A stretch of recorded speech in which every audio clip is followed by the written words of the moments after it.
అన్న ఒకటే చెప్తున్నా, ఇక్కడ నిలబడేది మెగా ఫ్యాన్స్ నుంచి రామ్ చరణ్ గారు, మన అల్లు అర్జున్ గారు రెండు పోటీ పడి వస్తున్నాయి. ఎవరికి తగ్గకుండా మాత్రం సినిమా మాత్రం ఇది ఒక బ్లాక్ బస్టర్ కొడుతుంది. అంటే కెరియర్లో మళ్ళీ అల్లు అర్జున్ ఫ్యాన్స్కి ఒక పెద్ద బెస్ట్ మూవీ అని చెప్పొచ్చు. మళ్ళీ రామ్ చరణ్ కూడా బెస్ట్ మూవీ. ఆల్రెడీ శంకర్ అంటేనే వరల్డ్లో రికార్డు, మంచి డైరెక్టర్ శంకర్ గారు. ఎన్నో సినిమాలు బ్లాక్ బస్టర్ ఇచ్చిన శంకర్ గారు మళ్ళీ మన రామ్ చరణ్ తోటి తీస్తుంటారు. ఆల్రెడీ మొన్న టీజర్ చూసినప్పుడే మొత్తం ఎక్స్పెక్టేషన్ ఎక్కడో దాటిపోయింది.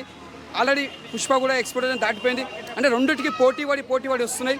రెండు ఈక్వల్ కొడతాయని నాకు అనిపిస్తుంది అన్న. పోటీ పడి అట్లా ఉండదు. మెగా ఫ్యాన్స్, అల్లు ఫ్యాన్స్ అందరం ఒకటే. ఇక్కడ ఫ్యాన్స్ వీళ్ళు వాళ్ళని కాదు, అందరం ఒకటే. ఓలో అన్న మాటలు పట్టించుకోవద్దు. ఇక్కడ అందరు ఫ్యాన్స్ ఇష్టపడతారు.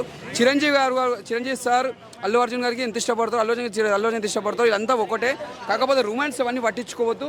అందరూ ఒకటే అని మనస్ఫూర్తి కోరుకుంటున్నా. ఇది ఒక సంక్రాంతికి పెద్ద బ్లాక్ బస్టర్ మూవీస్. ఈ రెండు బ్లాక్ బస్టర్. ఇప్పుడు డిసెంబర్ ఇది ఒకటి దిగుతుంది, జనవరి అది దిగుతుంది.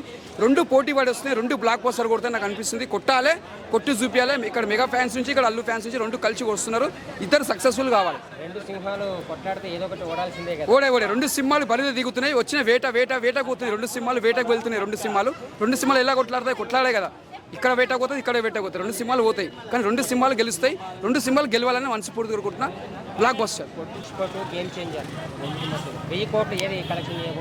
ఖచ్చితంగా. పుష్ప 2 అయితే ఈసారి హై ఎక్స్పెక్టేషన్స్తో వచ్చింది.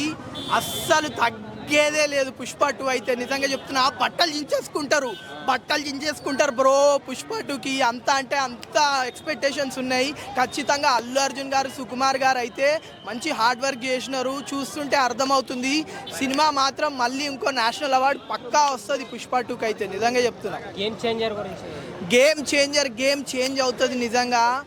రామ్ చరణ్ గారు చాలా రోజుల తర్వాత వస్తున్నారు. మొన్న ఎన్టీఆర్ గారు వచ్చారు RRR తర్వాత, ప్రూవ్ చేసుకున్నారు. ఇప్పుడు రామ్ చరణ్ గారు కూడా గేమ్ చేంజర్తోని చేంజ్ చేస్తాడు అనుకుంటున్నా. గేమ్ అయితే 1000 కోట్లు పుష్ప పక్కా కలెక్ట్ చేస్తుంది. పుష్ప మాత్రం 1000 కోట్లు పక్కా కొడుతుంది.